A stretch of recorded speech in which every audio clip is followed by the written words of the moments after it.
Welcome everyone to a special episode of the Two Plus podcast. We're here with two experienced High Elf players, people after my own heart, just trying to make Sisters of Avelorn work in core. And you've met Pash before online, very successful at the Espot tournaments with Chaos last time, but ran this Yep. archetype in the first tournament to some success. And Eric Hung's with us from Las Vegas Open, where he played all the way to the final tables. So welcome, Hmm. guys. Thank How you. you doing? Thanks for having me. Though we'd start, Eric, if you just wanted to give a rundown of how you went, if you want to talk a little bit about your list, you don't need to give great details. I'll copy and paste it for everybody Oh, who hasn't heard great. so far. But if you Yeah. want to run through just how the tournament went for you, particularly playing 30 sisters and moving skirmishes around on the table, it's been exhausting. Well, um, yes. So if you're gonna play my list, which is the Sister Star, it's 29 sisters in core with a Lore Master's Cloak and an Obsidian Lodestone. Be prepared to have a really big movement tray. We're talking like literally like I think this big. It's funny you should Yeah, there it mention is. that, Exactly. Gary, Yeah, I think because that actually Pash is that's too small. So so this is one I made earlier. I knew this question would come up because, exactly. it Perfect. I always should have does. brought, where's my hobby stuff, man? So, Is so Pash and I literally have a Discord conversation in DMs because I asked him like, hey, what do you think about my list? Because I've seen Pash's name around and I'm like, I gotta like talk to this guy. He knows what he's talking about. I've seen him place well. he just talks a lot, that's all. Yeah, yeah, right. And um so moving sisters can be a pain. Thankfully, they are skirmishing, so Mhm. technically they all have omnidirectional moving. So you are one of the few units that can pivot during remaining moves without the use Mhm. of open order fast turn. But it's not a true pivot. Um, but in my experience, if you do the serried rank, the staggered ranks, what I Mhm. did was because I also have two characters in there, so it's actually 31 total shooting. Mhm. Um, I do eight eight models wide and then four models deep, but all in Mhm. skirmishing and all cut off on the end. I wish I could draw this for you, but I think we might have essentially, some from the first good, S spot. So we good. have the mirror Yes. between Pash and Buster Movie, Yeah. and that had the ranks, which are good to show Exactly. people Right. because the ignoring cover means that you're not Exactly. obscuring each other. Yes. So Yeah. I'm gonna start this podcast out strong. Sisters are very good. And in some cases, excuse my French, they're kind of bullshit sometimes, because of ignores cover. This is the only reason why they can get no modifiers to hit is because of that. Sorry, no cover modifiers to hit when they're serried in those ranks. So you can all you need to do is make sure that you're facing completely straight to whatever you want to shoot, and you get all 31 shots. Minus, I guess, your Seaguard Archmage, who probably gets penalties. But So would you say playing them in real life, if they're in that block, do you just say to your opponent, I'm pivoting all of them to now face this absolutely, target? Yeah. absolutely. So I make it very clear when I play in a tournament, this is how this works. I know it's not very intuitive. Because no one you should. I don't think the game was designed to have this many skirmishers in this big of a unit. Absolutely, yeah, absolutely. Um, and I've had actually someone be like, "Hey, Judge, can you look at this?" And of course, we have to look up the rule for line of sight. It's simply all you need to do is just draw an uninterrupted line from any point of the front arc to the base of another unit, and you have line of sight. So it doesn't need to have full coverage or anything like that. It's just Mm. a point. So if you're gonna play this list and fiddle around with line of sight, bring a laser pointer, bring one of those laser pointer things because you're gonna need it. Um, there's actually a little bit So, of sportsmanship required for this list too. Yeah, exactly. Yeah, Pash has got it. yeah, so this is a very poor way of showing it because first of all, this is 30 unit. So as you said, this unit movement tray is not big enough. This movement tray is 13 models wide if they are neck to neck. So on this side, they are in essentially open order because they're touching each other. And on this side, this is the serrated ranks that we Yep. mentioned, where you can draw a line of sight from one. If you're facing direct, if the enemy unit is here, you can draw a straight line of sight from the back model Hmm. to that. So it's one of the ways that you can utilize their ability to not care about cover Yeah. modifiers, but to just basically see straight lines. Hmm. There are others, but large units of them are unwieldy, so you have to be Yes. prepared for that. And yeah, the biggest danger is if a single, like somehow a little horsey somehow makes it too, you'd suddenly do a coherency check and you might be losing like 15 sisters. Thankfully, that has never happened to me because was thinking about that. So Yeah. um, Every High Elf nightmare. absolutely. I think the most important thing though is if you're gonna play this list, first of all, do not ever play this list in a casual setting, please. It's like you will not. It's not friendly. It really isn't. You will delete anything toughness 4 and below. Um, I was playing in another tournament. I was playing against an Errantry Crusade, and I would just pick a lance formation, and I would overkill it by like 3 wounds, past Yeah. all the saves, so on. It just deletes anything toughness 3, toughness 4, so on and so forth. Yeah. So please do not play this game with your friends unless they want to get absolutely shot to pieces. Um, there was one more thing. Yes, I think if you're gonna play this in a competitive setting, because a lot of people aren't familiar with those skirmishing blocks, be prepared to explain yourself, do it kindly, and if the person has questions and they don't believe you, like understand that because it is really strange. Like it's not Yeah. something you see a lot. No one is normally supposed to take 500 points of rare in core. So I think there's a big sportsmanship aspect to this list. Yeah, I think you're right, Eric. I definitely need to. Usually, what I do in the beginning of my game is I explain basically what this is and how it works. I Hmm. explain the whole no cover thing. I explain the immune to psychology. Evasive, that's one that Yeah. people Oh really yes. need to Always know. remind people about evasive. Always. And then obviously other tricks you put on them, like Lore Master's Cloak. Yes. Sometimes, sometimes you make them ethereal. Sometimes you'll do all sorts of Yeah. shenanigans. So it's. I think you're right. It's bullshit, but Yeah. it's about It's the only it's bullshit that we have. absolutely. So Yeah. we have to make use of it if we Yeah. want to try and do something with High Elves, at least at the moment.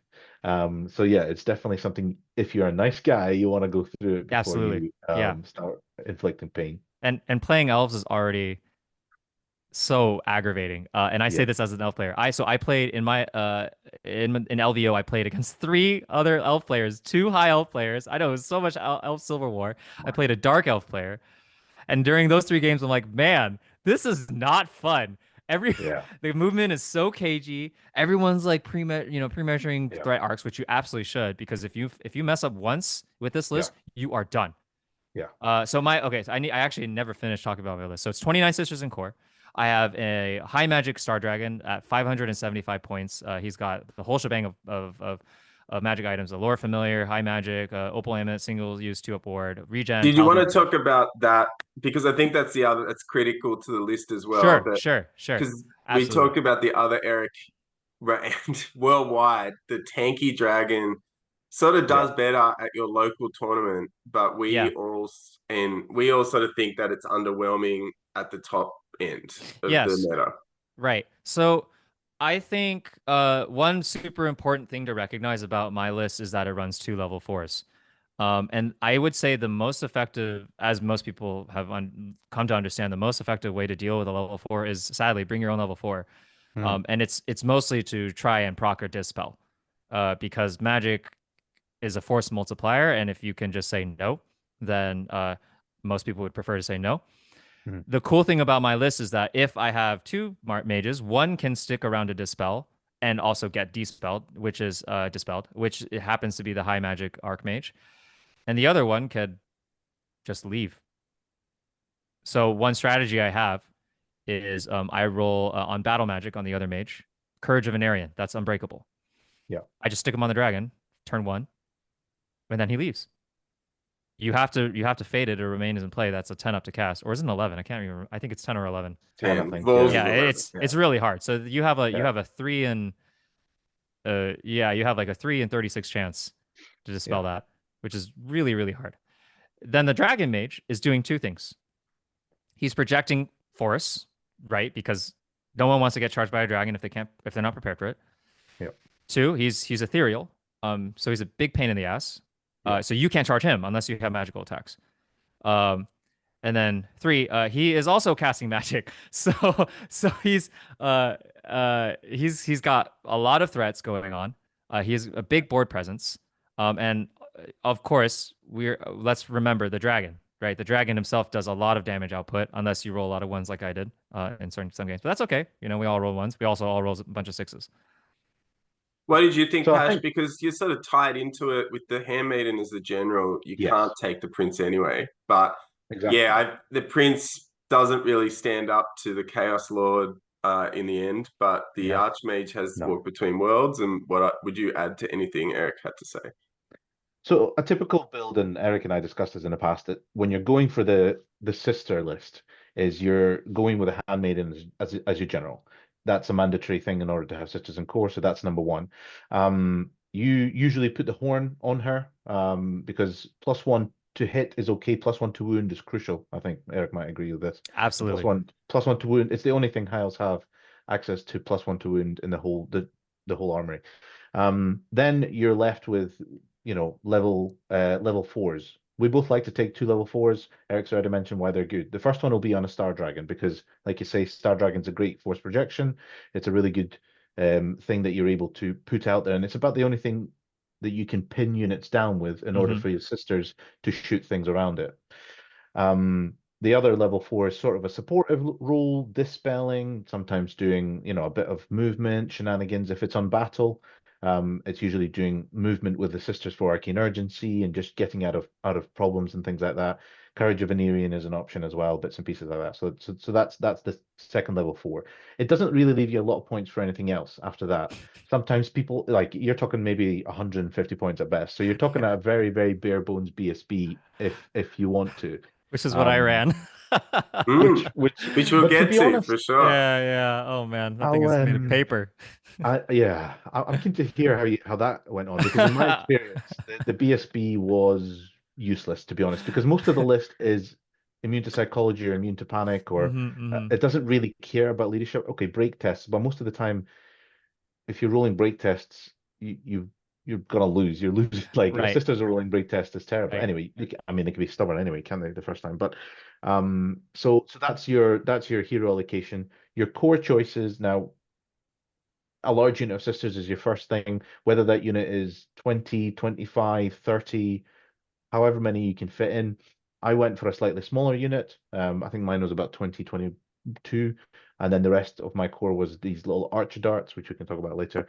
And then the rest of the list is basically, you don't have a lot. I think you're basically on 500 points left. You're spending it on, Eric, I believe you had Dragon Princes mostly? I had 7 Dragon Princes. So tell us about that, Eric, because that's a controversy Pasha and I had spoken about. I sort of thought they might be a good idea, but I imagine you've spoken to him. He doesn't like Pasha will say he'd run more sisters. Why did you choose to use them? You've got the BSB with countercharge in there. Sure. So I think this is probably just how me and Pash differ in doctrine. If I'm going to sound professional or whatever, right? I know. So I believe Luna Valentine put it very beautifully, is that most games are decided at turn 4. And I'm thinking, well, what if I put a lot of eggs in this turn 4 basket? What if I created such an unpleasant scenario with an incredible amount of shooting that when they eventually, because you have to walk forwards in the sisters, you cannot. The only list that can outshoot sisters, I believe, is Mortuary Cults. I think you can always definitely outrage... not things like Wood Elves, and I mean particularly not anymore. But I found definitely not Wood Elves. Pretty easily. The Widows are really annoying, but they definitely won't outshoot you. They're annoying, but they won't outshoot you, and they're also evasive, which is also annoying. But even the Dwarf Iron Drake list, the points denial one where you have like 3 units of like a billion stuff, you just outrange them, just shoot them, just leave. Don't put your dragon anywhere near the Iron Drakes. Definitely don't put your Dragon Princes anywhere near the Iron Drakes. I learned that yesterday. I played a casual game with no magic, and I just W keyed straight into his Iron Drake block. That was a mistake. Did you know they have Armor Bane 5? Okay. Anyways, I didn't know that. I learned that. That was my first time playing dwarves. Hilarious. Anyways, back on topic. So the eggs and all in turn 4 basket. The idea is to create a kill zone, a really unpleasant kill zone that either they walk into accidentally because I've pressured them so much, and there's a pillars of fire everywhere. There's dragon breathing down your neck. There's sisters doing their bullshit from 30 inches away, and you are under so much pressure. You're not thinking correctly. Oh my god, I'm getting combo charged. Oh my god, he just set up an overrun into 2 combats. Oh my gosh, he has 2 terror checks. So the reason why I have a BSB is to help guarantee, or try to guarantee, well, I guess you can't try. I guess you try to make as pleasant as possible the chance for a fallback in good order. I need that +1 combat res. I need a hero with weapon skill 7, which is a big break point because now you're hitting weapon skill 3 on 2s, and mounts like Pegasus with weapon skill 3 are hitting you on 5s. That's big in a challenge. Am I taking him on a challenge though because he has 2 wounds? So right, so that's the champion's job. But if attacks are directed at him, mounts hitting on 5s, big deal. Yeah. So the idea is create a big amount of pressure by turn 4. You are in such a position that you basically break them, and then you just pick up points at that point. So the big counter to my list is somehow if you can get in my face by turn 2, either because of the map or because you have something faster than me, like the Green Knight, or or Pegasus Knights with Vanguard, that you force me into a really unpleasant situation where I can't use all of my 35 sisters because I have 6 in rare as well, to get their value. That's where my list struggles. So do you think, Pash, you've run more sisters, and the last list you gave us had a level 2 in there as well with Law Familiar. Oh, yeah, Battle it Magic. did, didn't it? Yeah. Oh, yeah. I Well, forgot yeah, I about mean, that. I guess it's just philosophical at this point, like since the FAQ, this might have become the best pillar army.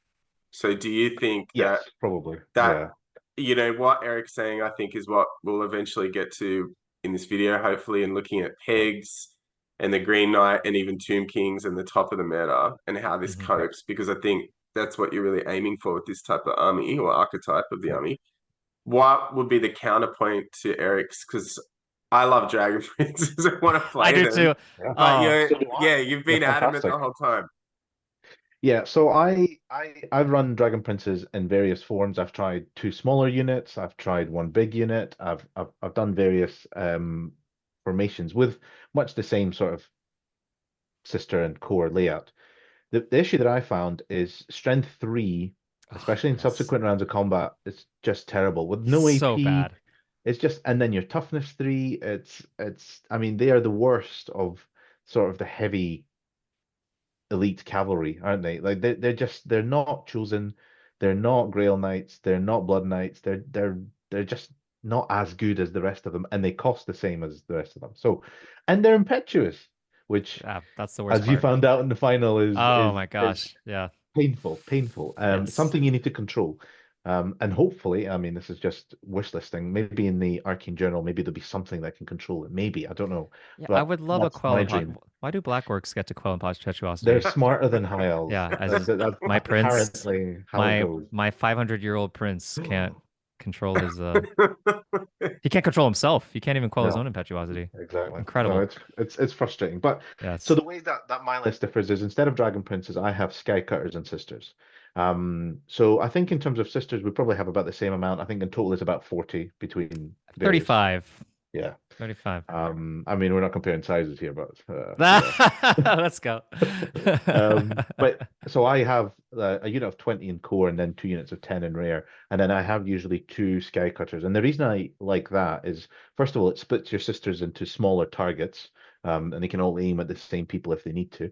But it means it's less of a risk if something contacts them. And the Sky Cutters, I think, are phenomenal value. I think they are one of the best sort of point value items that we have in the High Elf sort of roster.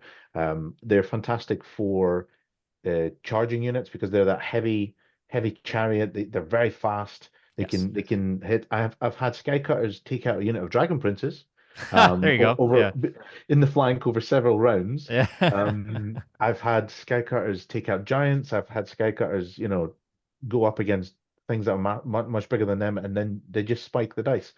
And if they don't, at the end of the day, they're 90 points. They're almost a chaff unit in High Elves, So you could almost go, right, I have absolutely my dragons engaged, my sisters are getting swarmed. I need to put something out there to stop this big unit advancing at me. I'll put a Sky Cutter in front of it, and that buys you turn. Because your sisters who are shooting around it don't care if they can only see one model or a corner of a model, because again, no cover saves. So it's a really good blocking unit and also threat as well. So yeah, I do like the Sky Cutters, and I'm looking forward to seeing what the Arcane Journal has in terms of Lothern Seaguard type theme. list. Yeah, rumors abound. Eric, did you have Sky Cutters? I can't remember. You didn't have I didn't. Pasha's 5 Archer Dart thing Yeah. too. So what? Uh, Why did you? Uh, were you aware of them in that sense, or did you just decide you'd rather go in a different direction? so me and Pash agree on the Sky Cutter value. I've actually I have a league that we just finished that I ran. Actually, I think I ran your list. I ran the Sky Cutter White Sword guy, and then I had two Oh, Sky yeah. Cutters. Yeah. Sure. I got. R.I.P. I think I Anyway, got third. Yeah, I know, right? Yeah. Rip lore familiar, but I use Sky Cutter similarly. Um, I think I probably needed more practice with it because surprisingly um managing sky cutters, I feel like I have a harder time letting go of them because they are not, even though they're 90 points, they do get shot a lot. Yeah, I use them similarly. I think what I found that was difficult is hilariously that they start getting in the way of each other if they're on the same flank. And they start getting in the way of your dragon princes and your dragon. Because it has nothing to do with how wide they are. It's actually how long they are. Yeah, yeah, And it's a really unusual problem, isn't it? And that's what I found yes. with the sisters, that you got to get used to that type of movement, and then you have this completely different bulky movement that in the new yeah, rules, well, of Mm-hmm. old world, that all of that, because you're wanting to hit in a flank, as you're Right. saying, that they Right. cause yeah. all these problems with follow-up Right. maneuvers. Yeah. So one thing I realized in my league games is I was trying to use skycutters to screen my princes so that they wouldn't just go flying off, chasing a wolf, a warhound. Yeah. But that actually really restricts your remaining moves a lot, and it restricts setting up combo charges and flank charges a lot. And so, if I'm going to run skycutters again, I probably need to reconsider how I'm using them doctrinally. Um, the same problem actually happens with reavers too. Reavers screening, they're because you have to take them in 5. They're so wide, and Yeah. so if you're going down a flank, that is a significant amount of space. If you divvy up the board into thirds, and so if you mess up, like I absolutely have, you can absolutely trap yourself and like prevent yourself from charging something when you want to charge it. And do you think, Yeah. Pash, like, so do the 5 Archer darts come into play there? Because when I've played both and I found them really useful, even just throwing in 5, like longbows are quite good Yeah. with the Yeah, range that you have longbows 30-inch. But I are mean, they're surprisingly not there good. to do any real damage, but just adding another 5 30-inch AP1 shots in would pick up a wound or two every so Yeah. often. And but I think otherwise you can bait frenzy, etc. it's the Archer Darts again is another chaff unit that's coming from core. What it is good at is it's good at two things. First, well, several things.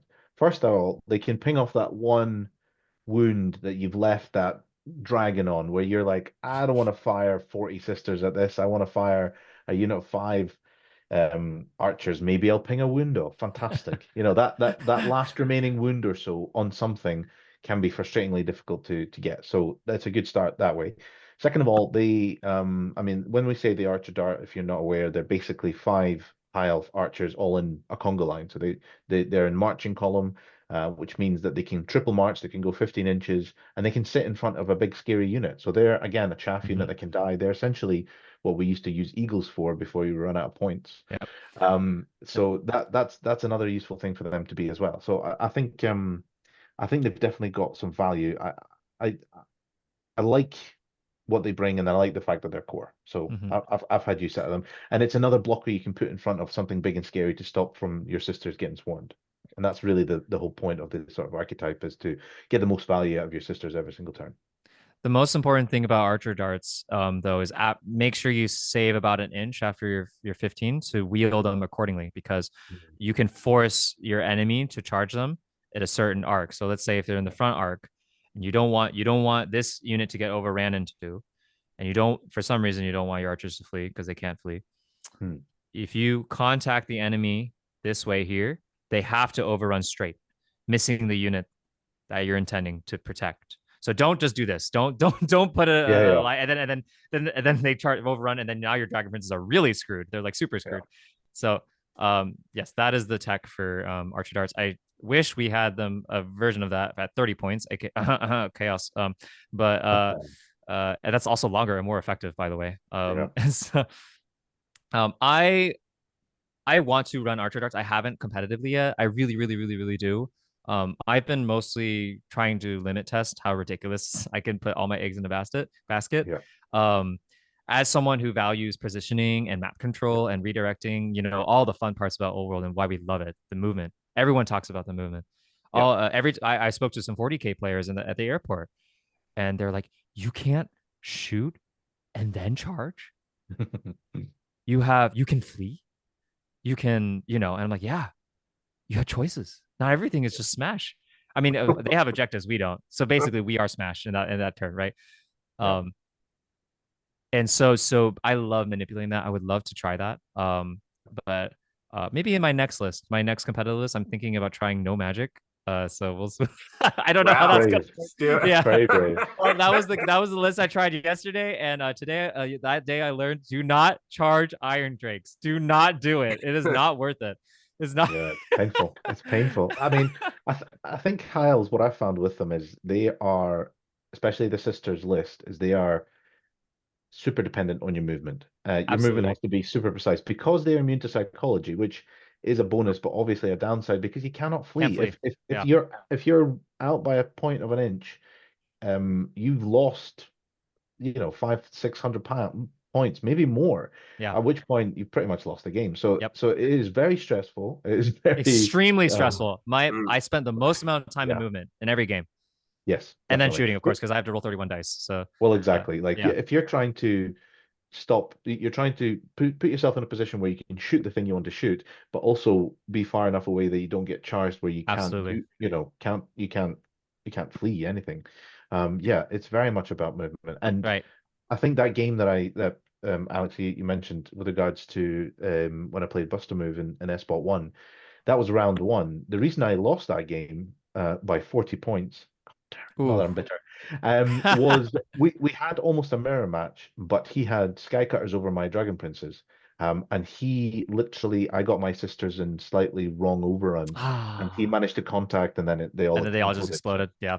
Okay. So that's things you have to watch out for. Is you have to get good with your overrun paths. You have to get good with your movement. Yeah, it's a big always deal. Always imagine. Sorry for interrupting you, Pash. Are you I'm good? done. Oh, appreciate you. Yeah. So for me, I always, whenever I anticipate a combat happening, I measure 11 inches both ways from the perpendicular to the face, the fighting ring, because that is the average expected of a Swiss stride overrun. So measure in your head, where are units going to be? This is chess. You're not going to move a pawn forward and I'm attacking your bishop now. Like, no, you need to think like, what am I controlling? Yeah. Where am I going to control? What does this map control allow me to set up? Yeah. And so another way to envision this is measure twice. Measure their charge range, but also measure their marching range. And then from that marching range, where they're going to end up, where you think they're going to end up, measure where they can charge. So you have 2 turns of movement, their movement, where you can be like, okay, where will I need to be to avoid getting absolutely wrecked? So as Pash said, extremely stressful. Yeah. So tiring. It's very exhausting. I have to say that playing with High Elves at the moment in Old World feels a little bit like playing on hard mode. That's so much work. This is the reason I have moved to Chaos, because I like playing. I played Chaos on the weekend. It was very simplified. It's very refreshing. When you have nice stats and great items, and some undercosted units, it's amazing what you can get done. It's great. That's why I played my no magic metagame. Like what's in the metagame?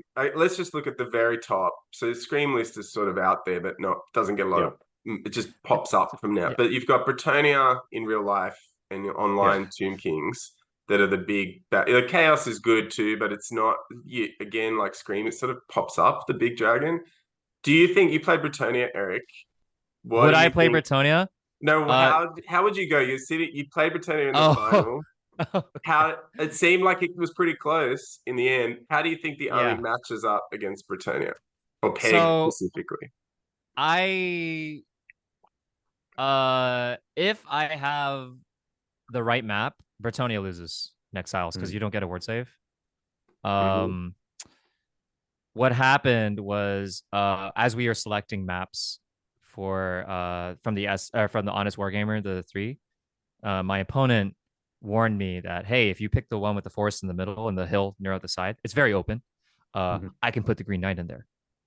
And I'm like, no, you can't. I can just put all 29 in there. And he's like, no, there's actually 2 inches that stick over. I was like, oh my gosh, you're right.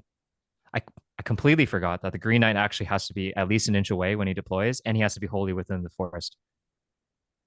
So I actually should have taken that map.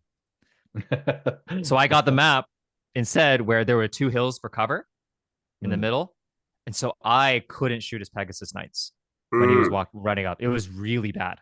Really So bad. you would say it's relatively favorable It is favorable to me. otherwise? Yes, because I've played Bretonia on that similar scenario.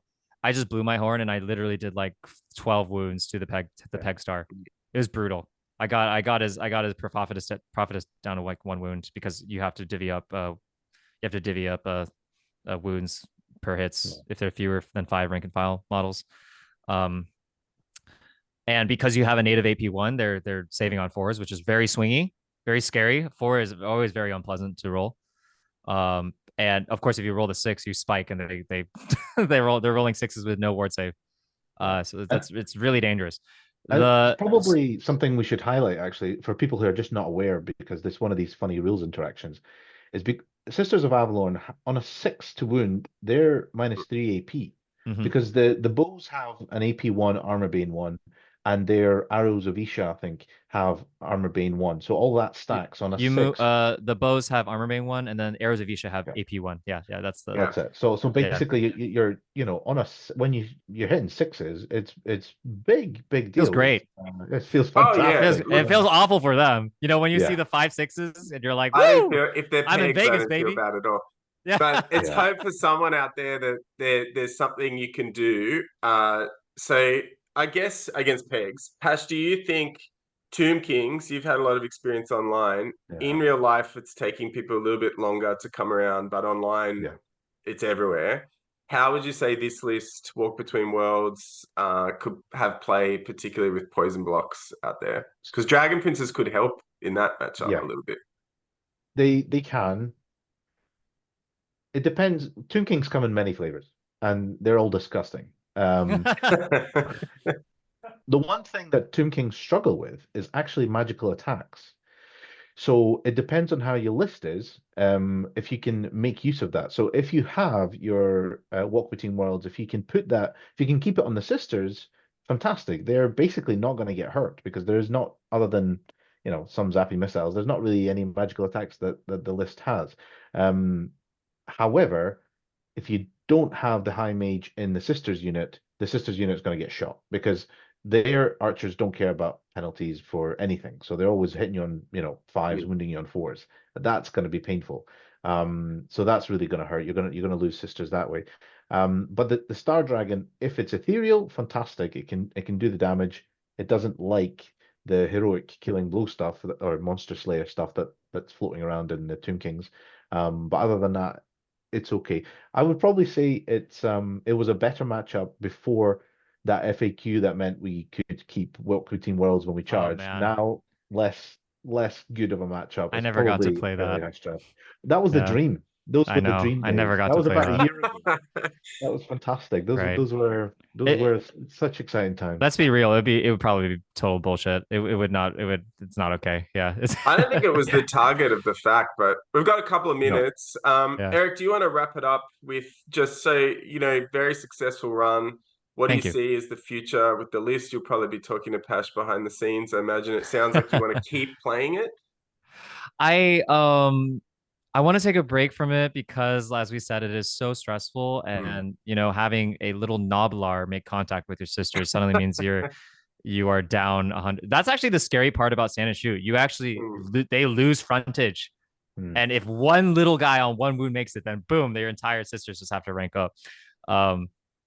But I was just saying, I from a like a thematic standpoint and like narrative, it absolutely isn't. So if I'm gonna do more narrative stuff, I'm gonna stay away from the list. Competitively, I think it is probably our strongest option. Yeah. Because we're literally just saying, uh, I don't like we don't care about silver helms, we don't care about reavers, we don't care about spearmen. No one should care about spearmen. I'm sorry, spearmen. And we're just gonna take our best units. Yeah. So I think currently, unless we have some better rules to deal with some of the pain points of the game, which is usually high mobility, high toughness, high wound density, and skirmish, Pegasus Knights, then Sisters will probably stay for a long time. I think so. I'm excited to see what the Arcane Journal brings, but Me I think too. how it'll change the Sisters list is basically same list, Just different better. items. Yeah. Just like better items, maybe better skycutters. I better don't know, Yeah. something exciting like that would be good. You know, if we get the Bow of the Seafarer with the bolt thrower, you stick him on the champion. Oh, let's Gonna be the ignore Green cover. Days. Oh my god. That would be great. I'd Oh love man, that. strength 6. Oh man. Oh It's man. exciting time to be a High Elf player. Yeah, I That's know. I know. yeah. It's wonderful. Like hey, if you're watching this, come by Mhm. the main Discord, come by the High Elf, Yeah. and me and Pasha will answer any questions. Any time of day or night. We cover 24 hours a We're day. yeah, right. Like we're in 3 time zones right now. I'm in Pacific. Yeah. You're Yeah, in yeah. yeah. GMT. Feel Yeah. free. Look, So we'll we're plug it if you like. Send me. I think if you guys have the Discord, we'll put a link to it. But we've got Pasha's got his own channel. Eric's going to yeah. keep going. I imagine we will post any detail. I'll put Eric's list up for you if you missed it. But yeah, I really appreciate you guys making the time, and we are all over the map. So thanks for coming on this morning. Thank you Thanks so so much, much for folks. having me. Appreciate you all. All the Yeah, glory to Bye. Ulthuan. best.